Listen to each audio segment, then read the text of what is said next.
तो दोस्तों नमस्कार, आपका हमारे यूट्यूब चैनल पर स्वागत है। आज मैं आपको बताऊंगी नाम जप की महिमा। प्रातः काल यह बात बतलाई थी कि लोगों को साधन तेज करना चाहिए। साधन तेज करने में वैराग्य की बड़ी आवश्यकता है। लोग कहते हैं कि साधन करने बैठते हैं तो संसार के चित्त आते हैं और नींद आती है। ये तो बड़े विघ्न है। भगवान ने बताया है कि अभ्यास वैराग्य से मन वश में होता है। इन दोनों का परस्पर बड़ा जोड़ है। अब चित्त में वैराग्य होता है तो अभ्यास बढ़ता है तब वैराग्य होता है। अब कोई भी साधन करें, भगवान के नाम जप सब में रखना चाहिए, क्योंकि इस कली काल में नाम ही एक मुख्य साधन है। एक कहानी याद आ गई है। एक अच्छे विद्वान थे, कथा सुनाया करते थे। एक बार उन्होंने कथा में कहा कि भगवान का नाम जप से लोग संसार से पार हो जाते हैं। यह कथा एक बुढ़िया ने सुनी, उसे विश्वास हो गया। उसने सोचा कि मैं नित्य कथा सुनने मथुरा से वृंदावन आती हूँ।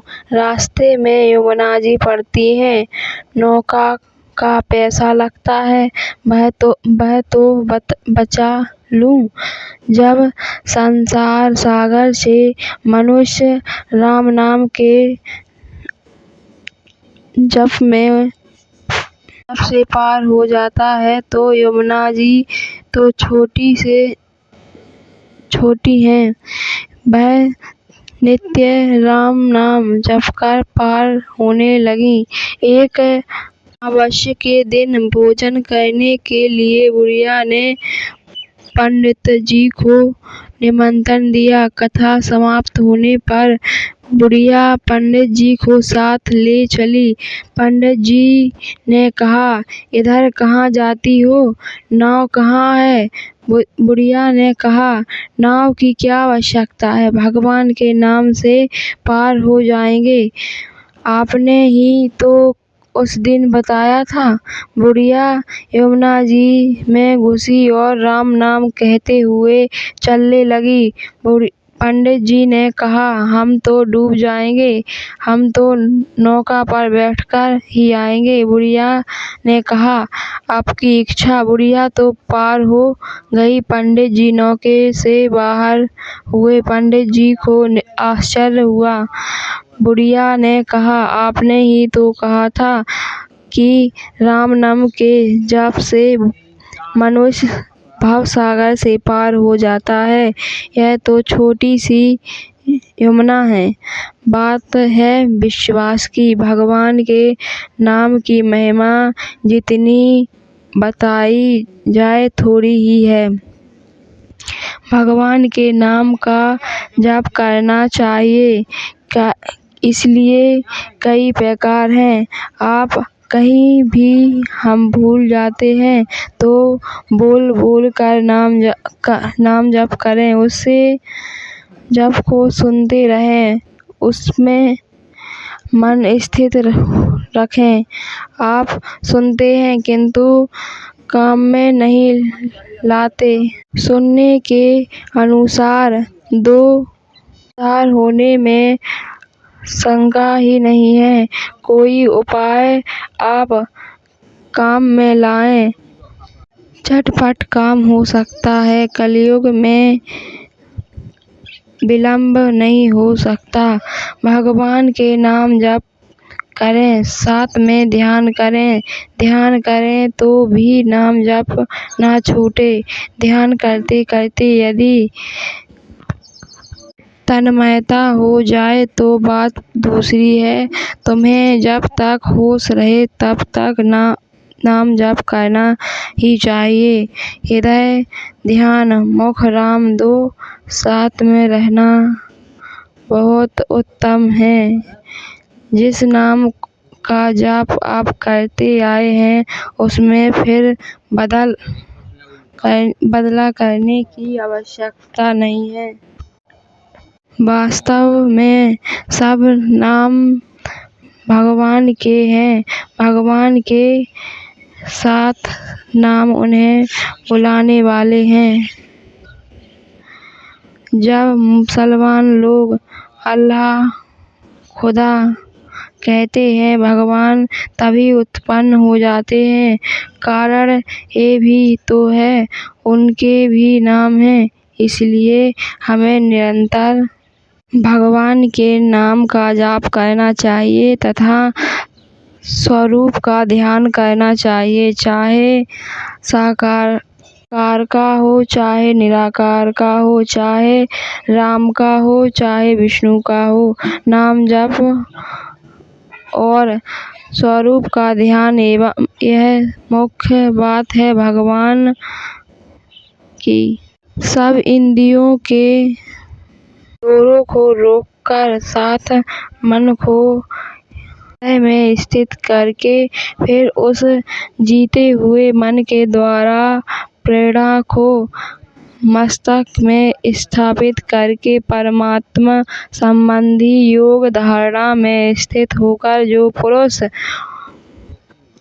ओम इस एक रूप ब्रह्म को उच्चारण करता हुआ और उसके अर्थ स्वरूप मुझ निर्गुण ब्रह्मण चिंतन करता हुआ शरीर को त्याग कर जाता है, वह पुरुष परम गति को प्राप्त होता है।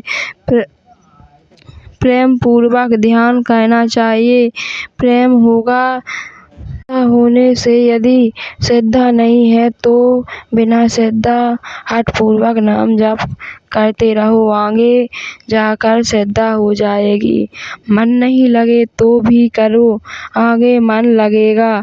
निष्काम नहीं होता हो तो भावना से ही करो, मानसिक नहीं हो सके तो भाव से ही करो, किसी प्रकार करो, मंगल ही मंगल है। भाव से जपो चाहे कुभाव से, यानी श्रद्धा से जपो चाहे बिना श्रद्धा के।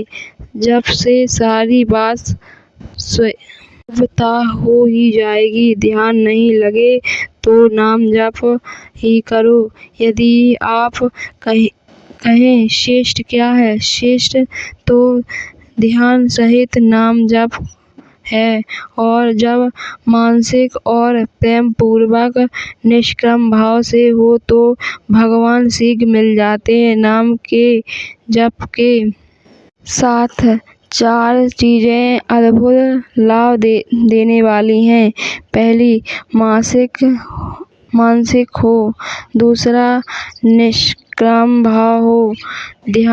तीसरा, ध्यान सहित हो। चौथा, श्रद्धा और प्रेम सहित हो। एक और भी कुछ उच्च कोटि की भावना बताई जाती है, वह समझने में आ जाए तो बड़ा लाभ है। भगवान की अपने ऊपर खूब दया समझकर होता रहे, रोमांच हो। उस रोमांच होते समय यह समझें कि सारे रोमांच से भगवान के नाम का जाप हो रहा है। रोम रोम में राम नाम जाए। फिर जिस प्रकार हनुमान जी के साथ प्रत्येक नाड़ी के साथ हमारा यह भाव हो कि भगवान के नाम जप हो रहा है। नाड़ी है ध्यान में, उसमें ध्यान करें कि नाड़ी चल रही है, इससे राम नाम जप हो रहा है तो उससे मन बस में हो जाता है। एक व्यक्ति यह भी है कि रात्रि को कान बंद करके जो आवाज सुने उसमें राम नाम की भावना हो तो यही नाम सुनने लग जाएगा। इससे मन शांत होता है। ऐसे बहुत से साधन हैं आप कोई भी साधन करें उससे भगवान की प्राप्ति हो सकती है। एकांत में वन में चले जाएं, वहाँ जाकर ध्यान करें, वहाँ स्वाभाविक ही ध्यान लग जाता है। एकांतवास से बैठकर मोर के गुंजर की तरह भगवान के नाम का जाप करें। अभ्यास के कई प्रकार हैं। साधक का भी अभ्यास है। श्वास तो आते रहते हैं, हम श्वासों पर अभ्यास कर लें तो श्वास तो मरते समय तक चलते ही रहते हैं। यह अभ्यास अधिक है मूल्यवान है। श्वास लेते समय भगवान के नाम जप, श्वास छोड़ते समय भगवान के नाम जप का इस प्रकार नाम जप का संयोग करता रहे। सांसों का आना जाना एक चक्र है, इस पर भगवान के नाम को चढ़ा दो। इस अभ्यास के बदले से भगवान की प्राप्ति हो तो इसी शरीर के रहते हुए आपको हो ही जाएगी, या अंतकाल में जो हो सकता है।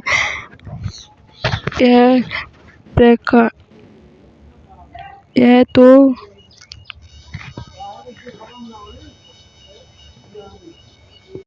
इस अभ्यास के बल से भगवान की प्राप्ति हो तो इसी शरीर के रहते हुए आपको हो जाएगी, यह अंतकाल में हो ही सकता है।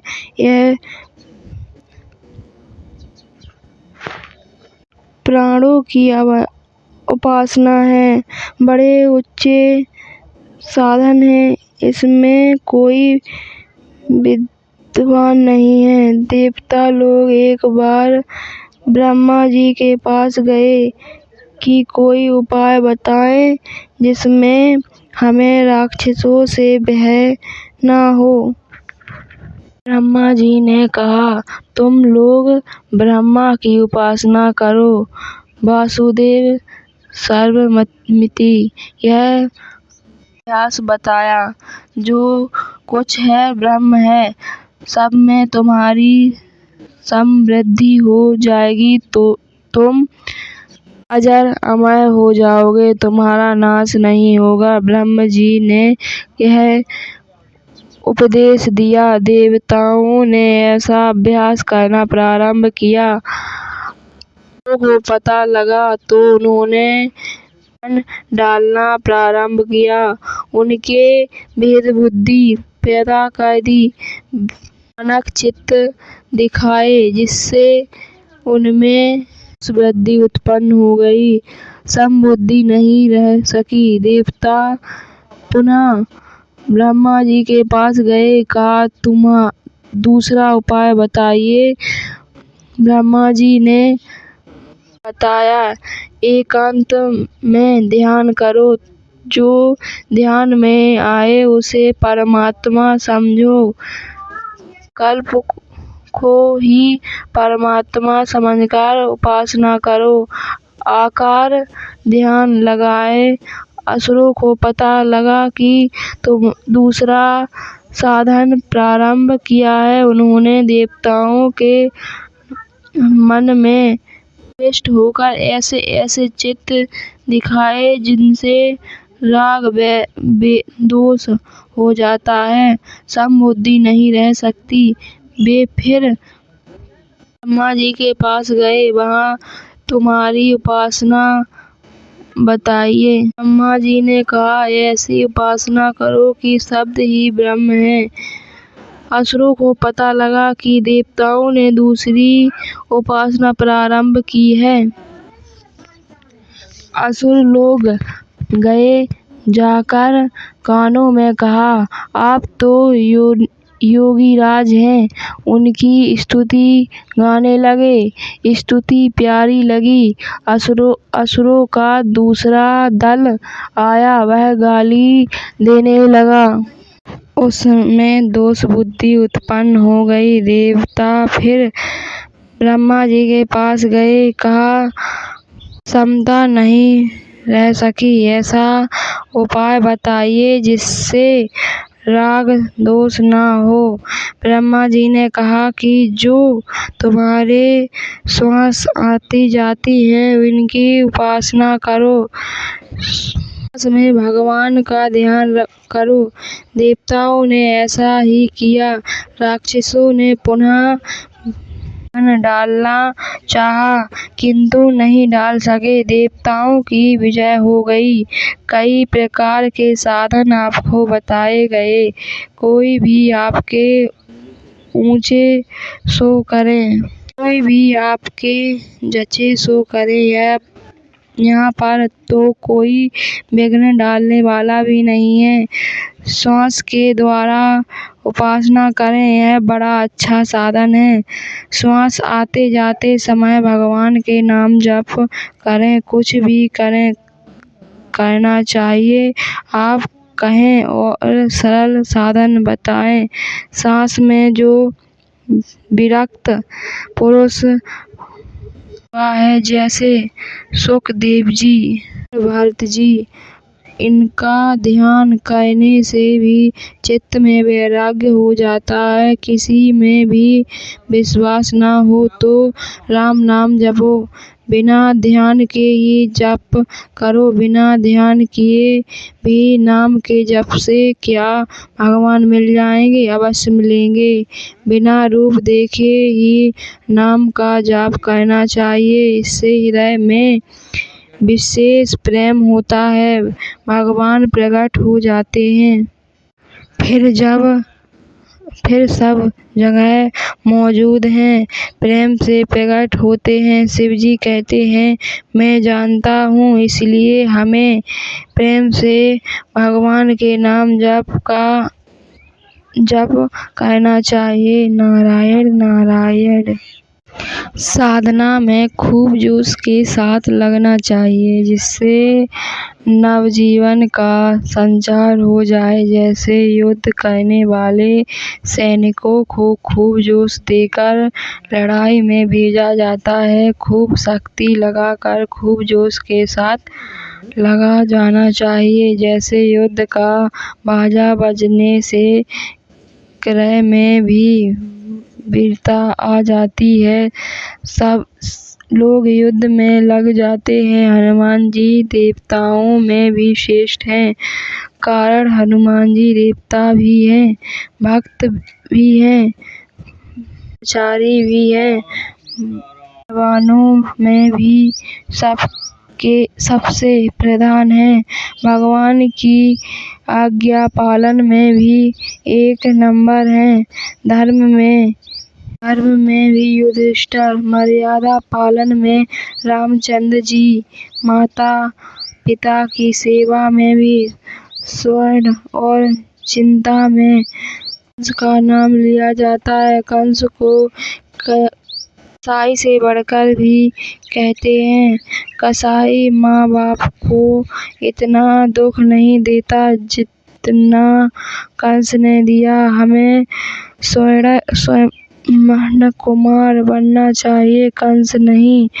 बड़ी बात है जो स्वर्ण की पदवी पाए वही नीचे है, जो कंस की पदवी पाए अंत में मुग्ध होकर इस भाव से सेवा करे, सब भगवान के स्वरूप हैं, मैं भगवान का सेवक हूँ।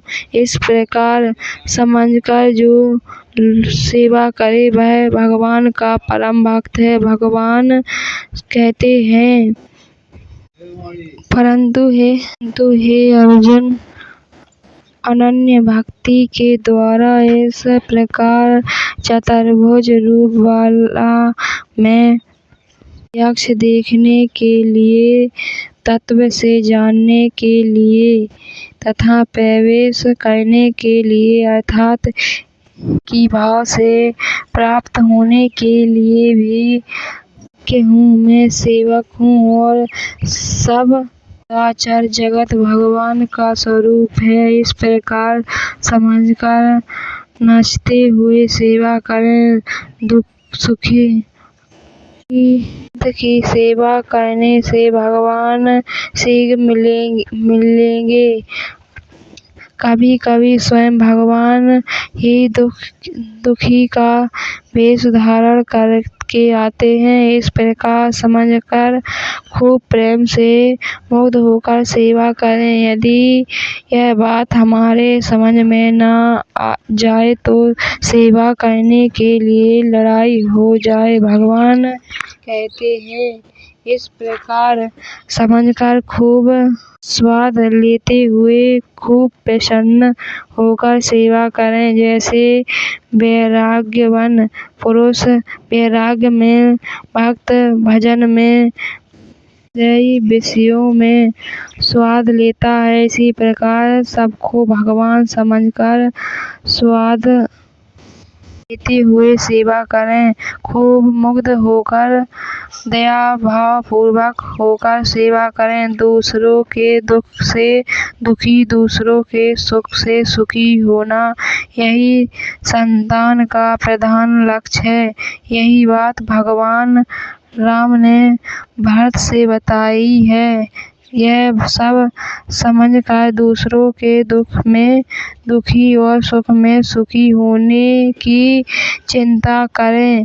दुश्मन पर अन्न लेने वालों को आराम छोड़कर अन्न दे, यही सेवा है। उपवास हो जाए परंतु दीनों की सेवा करता रहे, यह एकादशी से कम नहीं है। खूब समय होकर सेवा करें। सबसे प्रेम पूर्वक बात करें, सबसे प्रेम के साथ बर्ताव करें। ऐसा व्यवहार करें कि दूसरे देख देख कर मुग्ध होते रहें। इस समय सस्ते भाव से अन्न बेचने का काम नित्य हो रहा है। ऐसे काम में आनंद ही आनंद रहे, ऐसा मौका हर साल प्राप्त हो। संसार नष्ट हो जाएगा परंतु ऐसा मौका हमेशा नहीं मिलता। ऐसी आपत्ति के समय सबकी सेवा करें। स्त्रियों के पास बांध कर कपड़े रखे हैं, उनको खूब प्रेम से गरीबों में बांट दें। 20-30 हजार कपड़ा इकट्ठा करके सबको बांटना चाहिए। इस प्रकार की सेवा कर सकें तो बड़े आनंद की बात है। जो कोई भूख दुखी हो, चाहे पशु हो या मनुष्य, उसकी सेवा करनी चाहिए। पशुओं पर विशेष दया करनी चाहिए। जहाँ दया वहाँ धर्म है। संसार में खूब प्रेम के साथ व्यवहार करना चाहिए। जो मन योग्य हो उनको मान देना चाहिए। स्वयं अपमानी रहें, भगवान का नाम है। जो मन के लायक न हो उसको भी मान देना चाहिए। इस प्रकार का व्यवहार करने से उच्च कोटि को प्राप्त हो सकता है। दूसरों को व्यवहार से मुग्ध कर देना चाहिए। नारायण समझकर सबकी सेवा करनी चाहिए।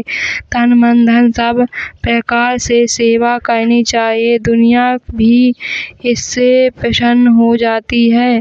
अपने ऐसा बनना चाहिए कि दर्शन एवं स्पर्श से दूसरों की मुक्ति हो जाए। सबका न सके तो हजारों लाखों का उद्धार हो जाए, ऐसा तो बनना चाहिए।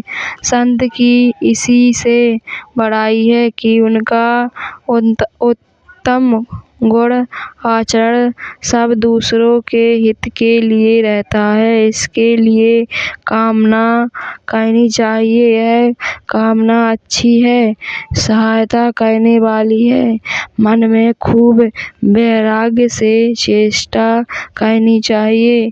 नाम जप, सेवा, ध्यान, सत्संग ये चारों बातें कह जहाँ है उसे कोई चिंता नहीं है। भीम अर्जुन के युद्ध के समय को भी जोश आता था। इसी प्रकार हमारे हृदय में खूब जोश होना चाहिए। तीव्र साधन में भगवान शीघ्र मिलते हैं। खूब विवेक वैराग्य से, खूब जोश से साधन में लगना चाहिए। ऐसे मौके पर भी अपना कल्याण नहीं हो तो अपने लिए बड़ी मूर्खता की बात है। उस परमात्मा को जानने से दुख से सदा के लिए छूट सकते हैं। जो दुख रूप संसार के संयोग से रहित हैं, तब जिनका नाम योग है उनको जानना चाहिए। वह योग न आए हुए अर्थ धैर्य और सहयुक्त चिंतन से निश्चय पूर्वक करना कर्तव्य है। उस पुरुष को धन्य है जिनका सारा समय भजन में जाता है। ऐसा बनने की चेष्टा करनी चाहिए। हम लोगों को अपना साधन तेज करना चाहिए। हमारा साधन तेज होगा तो परंतु संतुष्ट नहीं करना चाहिए। समय का सुधार करना चाहिए। इस घोर कलयुग में भगवान की शरण के सिवाय कोई उपाय नहीं है। इसलिए हम भगवान की भक्ति साधन बनकर अग्रसर होना चाहिए। ईश्वर की शरण बहुत ही सरल उपाय है। एकांत में बैठकर भगवान से गदगद भाव से रुदन करें, हे प्रभु आप कृपा करें। बिना आपकी कृपा के कोई उपाय नहीं है। यह विश्वास करें कि भगवान की कृपा से साधन तेज हो सकता है। भक्ति सुगम भी है। गीता में जितनी महिमा भक्ति कही गई उनकी किसी की नहीं कही गई। भगवान कहते हैं, यह विज्ञान सहित ज्ञान सब विद्याओं का राजा, सब गोपनीयों का राजा, अति पवित्र, आदि उत्तम, लक्ष्य फल वाला, धर्मयुक्त, साधन करने में बड़ा सुगम और विनाशी है। भगवान की भक्ति सारी विद्याओं का राजा है। उसे ही आगे जाकर सर्वात्मा कहा। वहाँ पर भी वही बात कही कि तू मेरा प्यारा है, इसलिए तेरे हित की बात कहता हूँ। हे अर्जुन, तू मुझ में मन बना हो, मेरा भक्त बना, मेरा पूजन करने वाला हो और तुझको प्रमाण ऐसा करने से तू मुझे ही प्राप्त होगा। मैं तुझसे सत्य प्रतिज्ञा करता हूँ, क्योंकि तू मेरा अत्यंत प्रिय है। यही बात अध्याय 9 के अंत में कही। जो गोपनीय रहस्य है, उस रहस्य के राजा का नाम राजविद्या है। परमात्मा के स्वरूप का यथार्थ ज्ञान ही असली विद्या है। भगवान कहते हैं, जो मेरी भक्ति करता है उसका योग स्वयं है वाहन करता हूँ। जो भगवान की भक्ति करता है उसे परम शांति मिल जाती है। ऐसी उत्तम बात है। यह धर्ममय है। अविनाशी है। हाँ, मेरी भक्ति तो अविनाशी है ही, मेरी भक्ति करने वालों का भी विनाश नहीं होता। जो कोई भक्त मेरे लिए प्रेम से पुष्प, फल, जल आदि अर्पण करता है, उस शुद्ध बुद्धि निष्कर्म प्रेमी भक्त का प्रेम पूर्वक अर्पण किया हुआ वह पात्र पुष्प आदि में सगुण रूप से प्रकट होकर प्रोत्साहित करता हूँ। फिर लोग भक्ति क्यों नहीं करते? श्रद्धा नहीं है। हे परमात्मा, इस उपयुक्त धर्म में श्रद्धा रहित पुरुष मुझको न प्राप्त होकर मृत्यु रूप संसार चक्र भ्रमण करते रहते हैं। भगवान कहते हैं, मुझको न पाकर वे संसार में जन्मते मरते रहते हैं। मैंने इसे अधिकार दिया, वह इसे ठुकराकर 84 लाख योनियां जा रहा है। सारे अध्याय में भगवान की भक्ति ही भक्ति भरी है। अध्याय के अंत में 4 बातें बताई। पहली, मेरे में मन लगा। दूसरा, मेरा भक्त बन। तीसरा, मुझे नमस्कार कर। और चौथा, मेरी पूजा कर। इस प्रकार मेरी शरण होने पर मेरे को ही प्राप्त होगा। हे अर्जुन, स्त्री वैश्य, शुद्ध तथा पाप योनि काल आदि जो कोई भी हो, वे भी मेरे शरण होकर परम गति को ही प्राप्त होते हैं। फिर इसमें तो कहना ही क्या है। जो पुण्यशील ब्राह्मण तथा जन मेरी शरण होकर परम गति को प्राप्त होते हैं, इसलिए तू सुख रहित और भंगुर इस मनुष्य शरीर को प्राप्त होकर निरंतर मेरा ही भजन कर। पापी हो, नीच हो, उसका भी कल्याण हो जाता है। फिर जो जाति से उत्तम हो, पुण्यात्मा हो, उनका उद्धार हो जाए, उसमें कहना ही क्या है। इसलिए तू इस शरीर को नासवान समझकर इस मनुष्य शरीर में सुख है ही नहीं तथा यह बड़ा दुर्लभ है, ऐसा जानकर मेरा भजन कर। शरण की महिमा बतलाकर भजन करने की बात कही, अर्थात भजन ही शरणागति है। इसमें 4 चीजें बताई। द्रौपदी विदुरानी ने पात्र छीलकर गजेंद्र ने पुष्प अर्पण किया, वहां भगवान पहुंच गए। बिजली ने बेर अर्पण किए। द्रौपदी ने भगवान से टेर लगाई, हे प्रभु मेरी रक्षा करो। भगवान प्रकट हो गए। दुर्वासा से रक्षा हुई। प्रेम ही एक ऐसी चीज है जिसके सामने भजन, ध्यान और साधन कोई चीज नहीं है। इसलिए भगवान में प्रेम ही ऐसी चेष्टा करनी चाहिए। जग और ग्रह में लड़ाई हुई। अंत में हाथियों को पकड़कर ले गए। तब एक पुष्प लेकर हरि इतना उच्चारण किया कि भगवान प्रकट हो गए। गजेंद्र का उद्धार किया। इसी प्रकार भिलनी भगवान की प्रतीक्षा करती रहती थी कि भगवान आएंगे, मिलेंगे। अंत में भगवान मिले। हम भी इसी तरह प्रतीक्षा करें, आशा करें। यह मार्ग बड़ा सीधा है। आप करके देखें। हृदय से आप निश्चय कर लें कि भगवान आज अवश्य मिलेंगे। प्रतीक्षा करें। प्रतीक्षा सच्चे विश्वास से हो तो देखो मजा। यदि वो हाथ की बात नहीं है तो भगवान से प्रार्थना करें, उससे सहायता मांगो। तुम्हें विश्वास होना चाहिए कि भगवान से सहायता मांगने पर सहायता मिल सकती है।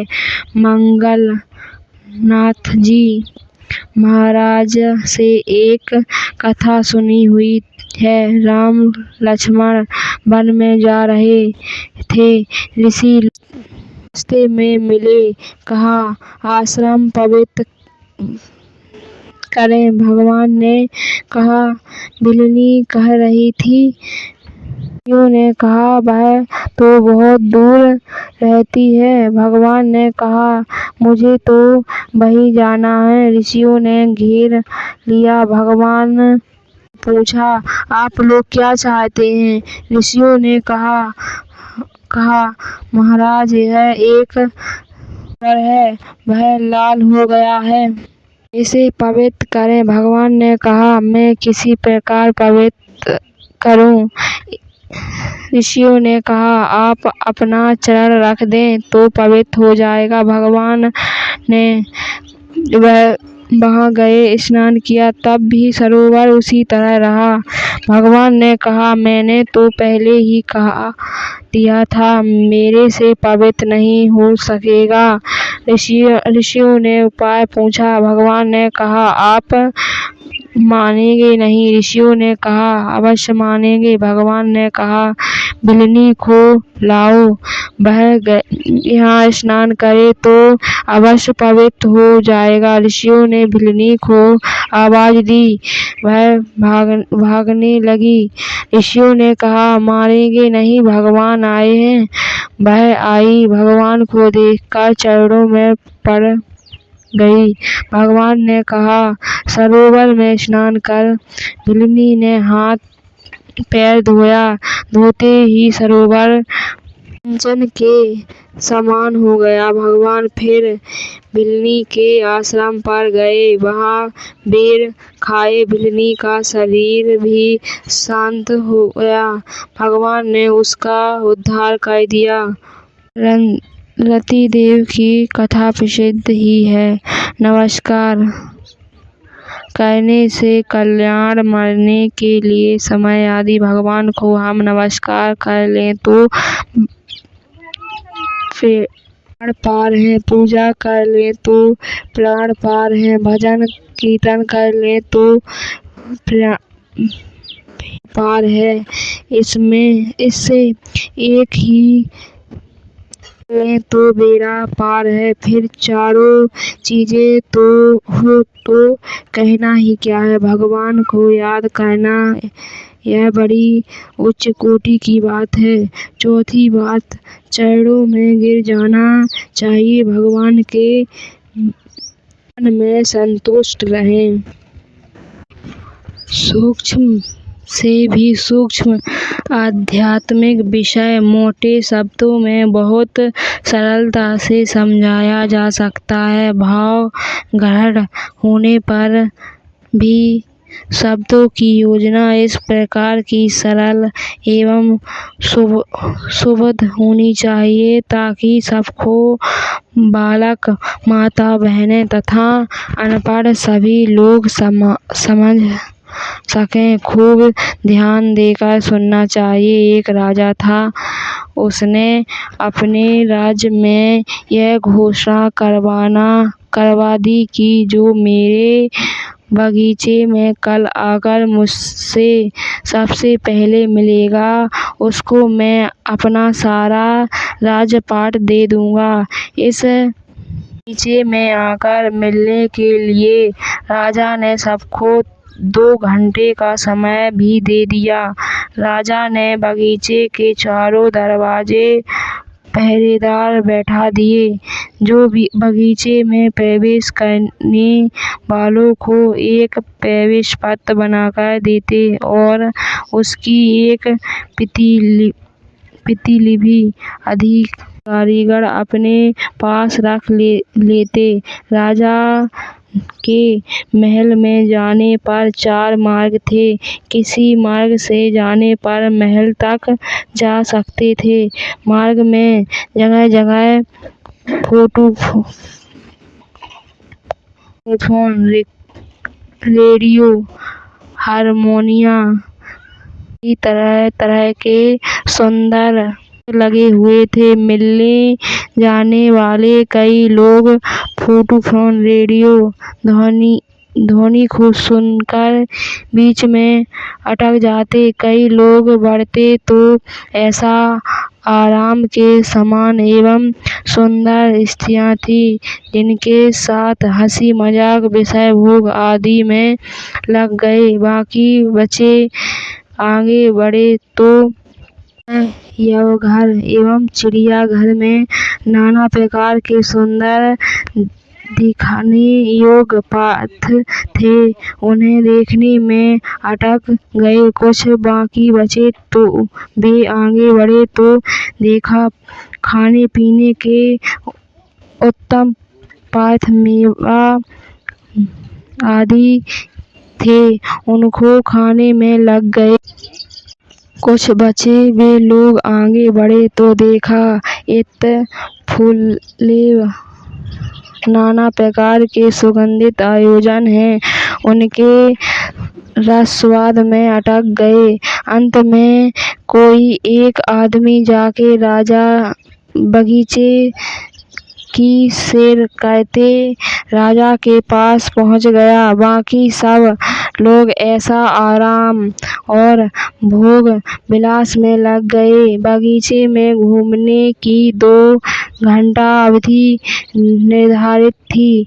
अवधि समाप्त होते ही सिपाही लोगों से कहते कि समय समाप्त हो गया, बाहर निकलो। लोगों ने कहा थोड़ा रसास्वाद और ले लें। वह कहा अब नहीं ले सकते।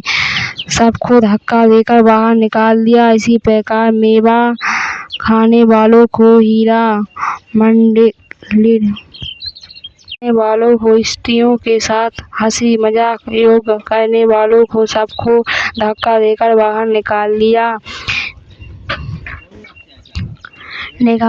साथ कुछ ही नहीं ले जाने दिया। यह तो आप लोगों को राजा की कहानी बताई गई है। इसमें आध्यात्मिक विषय का रहस्य की बात है बतलाई जाती है, उदाहरण देकर समझाया जाता है। राजा की जगह सबका राज्य परमात्मा यानी ईश्वर है।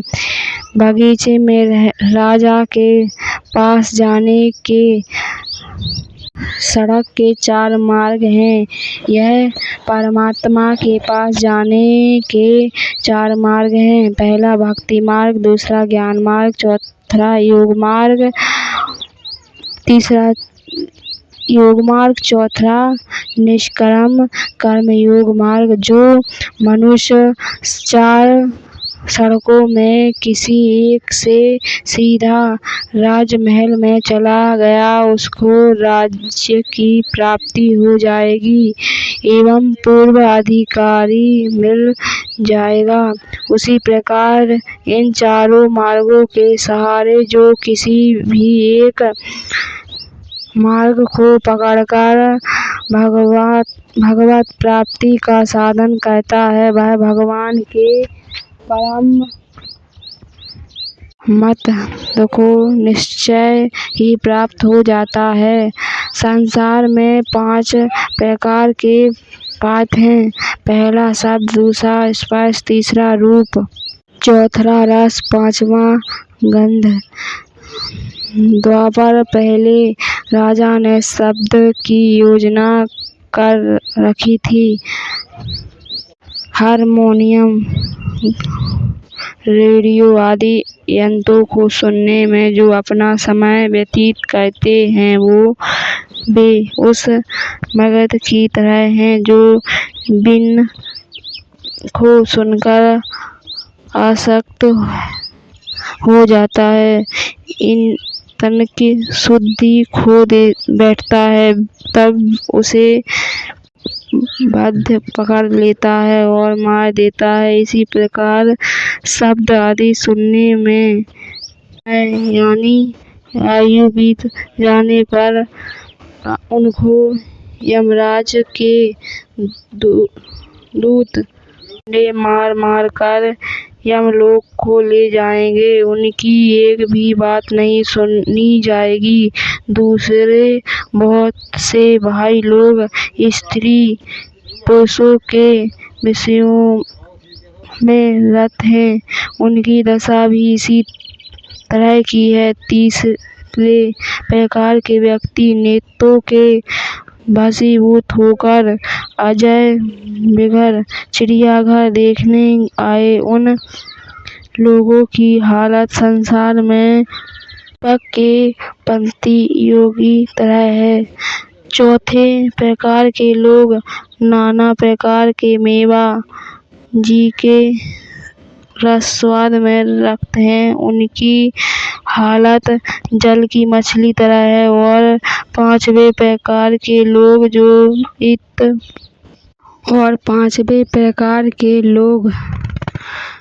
इत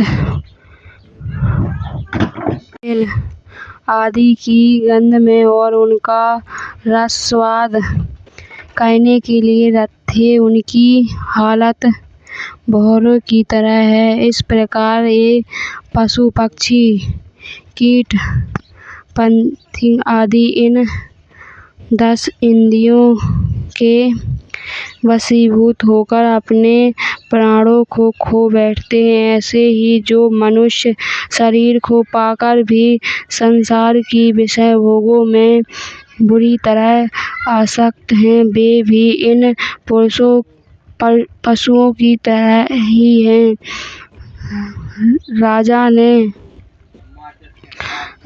राजा ने राजपद प्राप्ति की चेष्टा करने के लिए जो 2 घंटे का समय दिया था, उस जगह मनुष्य का शरीर है, उसकी आयु ही अवधि है, जिसके द्वारा राजपद यानी परम धाम की प्राप्ति करने के लिए पूरी चेष्टा करनी चाहिए। आयु समाप्त होने पर यमराज के दूत उनको पकड़कर ले जाते हैं। जो लोग राजा के बगीचे में धन रत्न एवं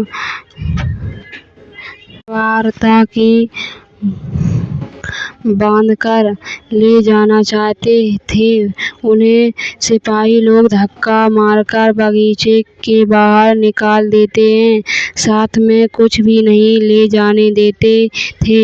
इसी प्रकार राजा के सिपाही के स्थान पर यमदूतों को समझना चाहिए। जिस मनुष्य की धन में विशेष आसक्ति होती है, मरते समय उनका मन धन में अटक जाता है। मरते समय कहीं भी धन को साथ में नहीं ले जाना जा सकता है। इस संसार रूपी बगीचा सिर्फ देखने भर के लिए ही मिलता है। इस संसार रूपी बगीचे की कोई भी वस्तु आप अपने साथ नहीं ले जा सकते हैं। जो लोग मृत्यु के समय अपनी स्त्रियों से मुलाकात करते हैं, उनसे प्रेम करते हैं, उनसे बिछोड़ने का समय निकट समझकर रोते और विलाप करते हैं, उनको यमराज के दूत अपनी लात लगाकर खींचते हैं और उससे कहते हैं कि अब तू इन स्त्रियों पुत्रों अपने साथ नहीं ले जा सकता है। अब वह कहता है कि साथ नहीं ले जा सकता, किंतु प्रेम करने का थोड़ा समय दे दो। यमदूत कहते हैं, अब तुम्हारा प्रेम करने का समय चला गया। वह लाचार होकर रोने लगता है। पर वे यमदूत रोने पर भी उनको नहीं छोड़ते। इसी प्रकार जो लोग भोगों में आसक्त हैं, जिनकी मेवा, मिठास आदि खाने में प्राप्ति है, उनको यमराज के दूत इस प्रकार मार मार कर यमलोक ले जाते हैं। इसलिए समझना चाहिए कि जो लोग संसार के विषय में फंसकर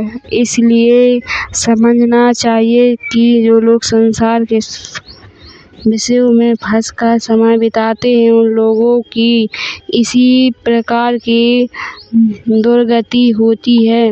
उनका जन्म नष्ट हो जाता है और वे लोग फिर पछताते हैं। इसलिए आप लोगों को जो 4 सड़कें बताई गई हैं, उनसे किसी भी मार्ग को पकड़कर भगवान के पास पहुंचना चाहिए। वहाँ पर जो राजा के दर्शन की बात बताई गई थी, यही भगवान के दर्शन की बात है। लेकिन जो लोग इस 4 प्रकार के मार्ग को छोड़कर दूसरे विषय भोग में आसक्त रहते हैं, उनको राजा के सिपाहियों ने डंडों से मारकर बाहर निकाल दिया, उनकी दुर्गति हुई। उसी प्रकार इन 4 मार्गों को छोड़कर जो सांसारिक विषयों में आसक्त हो जाता है, उनकी बड़ी भारी दुर्गति होती है। एक इंद्रियों के वशीभूत होने पर इस प्रकार की बुरी हालत होती है। जो मनुष्य 5 इंद्रियों के विषयभूत होंगे, उनकी यह हालत होनी चाहिए। इसलिए सांसारिक विषयभोगी की ओर से मन एवं इंद्रियों को हटाकर संसार से वैराग्य एवं उपरति रखकर अपनी आत्मा के उदय के लिए वास्तविक मार्ग पर जाना चाहिए। हमारे शास्त्रों ने इस प्रकार को विभिन्न प्रकार से समझाया है। कठोर निषेध में यमराज ने नचिकेताओं को इस प्रकार से समझाया है कि यह शरीर एक प्रकार का रथ है और बुद्धि इस शरीर रूपी रथ की सारथी है। मन इसकी लगाम है। ये 10 इंद्रियां शरीर रूपी रथ के 10 घोड़े हैं। इस प्रकार शरीर रूपी रथ का सारथी बुद्धि यदि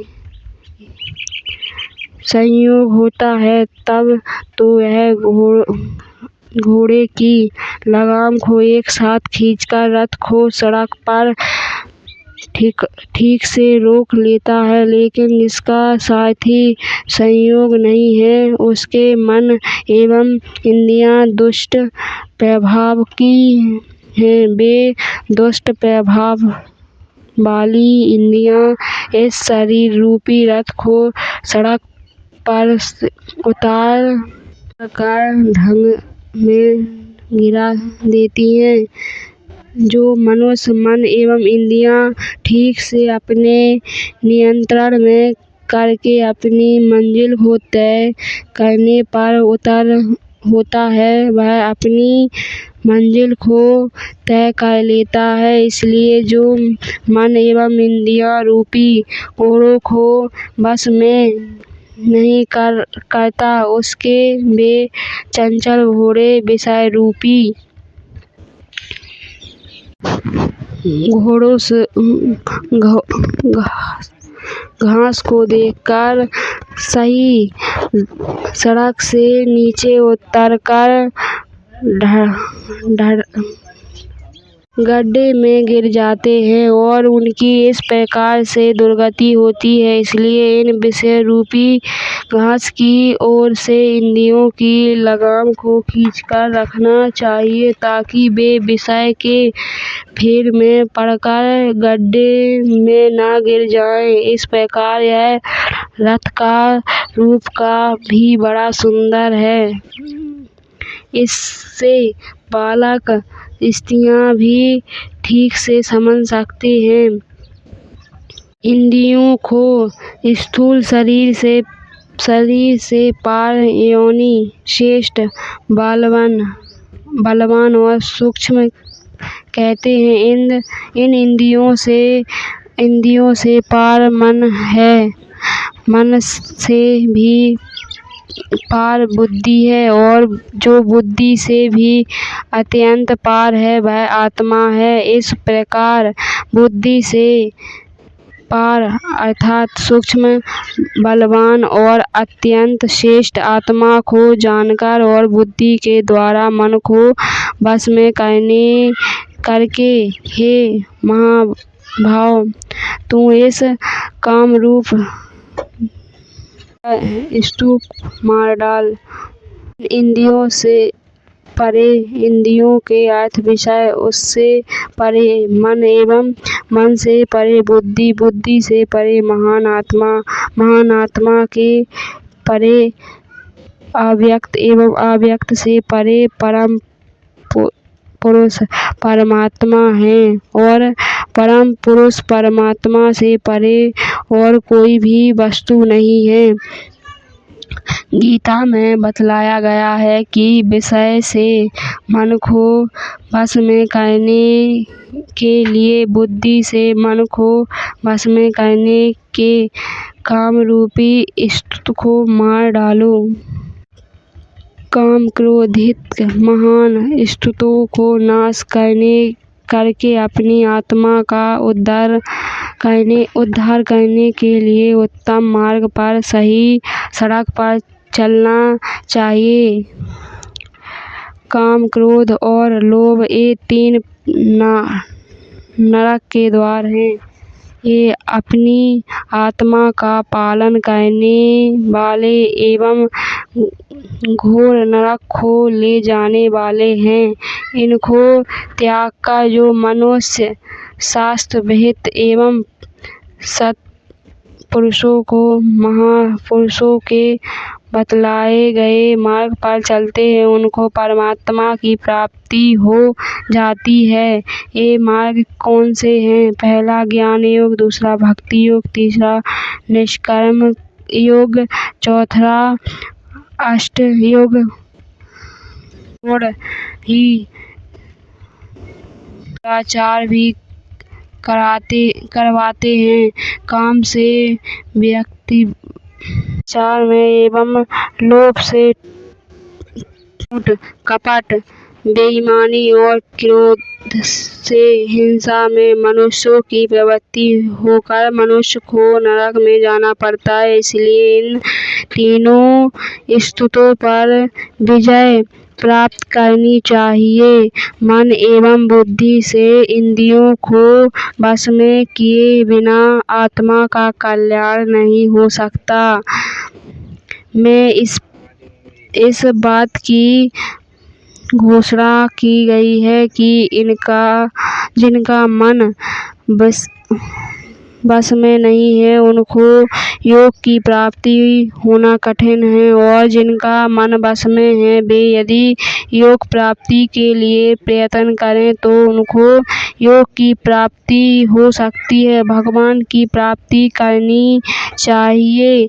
इस घोर कलयुग में भक्ति मार्ग बड़ा ही सुगम है। इस प्रकार उत्तम पतिव्रता स्त्री केवल अपने पति में ही प्रेम करती है, उसी प्रकार साधन को केवल भगवान में ही प्रेम करना चाहिए। उस भक्त को भक्ति कहते हैं। जो मनुष्य भगवान में प्रेम नहीं करके विषय भोगों से प्रेम करते हैं उसे व्यभिचारी भक्ति कहा जाता है। जिसमें व्यभिचारी भक्ति होती है उनको शीघ्र ही भगवान की प्राप्ति होकर उनका कल्याण हो जाता है। भगवान में इस प्रकार की भक्ति करनी चाहिए।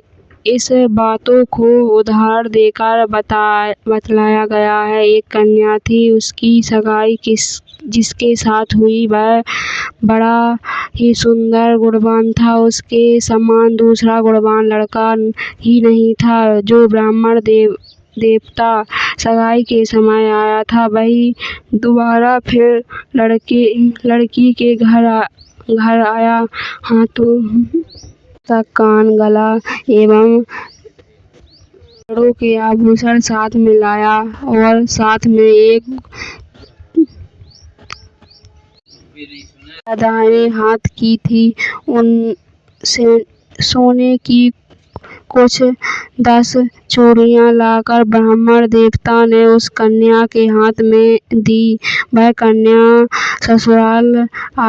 ससुराल से आया समझकर वह मन ही मन बहुत प्रसन्न हुई तथा उसे लज्जा भी आई। फिर प्रसन्न होकर ब्राह्मण देवता की सेवा की खूब करती है या रसोई बनाकर खिलाती है। ब्राह्मण देवता उसके ससुराल जाकर लड़के को बातें बतलाते हैं कि लड़की खूब एवं गुणयोग है। सुनकर वह लड़का बहुत प्रसन्न हुआ। विवाह की तैयारी हुई। जब लड़की को मालूम हुआ कि पति के आने वाले हैं घर पर पति को वरमाला पहनाई। रात्रि में संबंध पक्का हो गया। फिर पति देव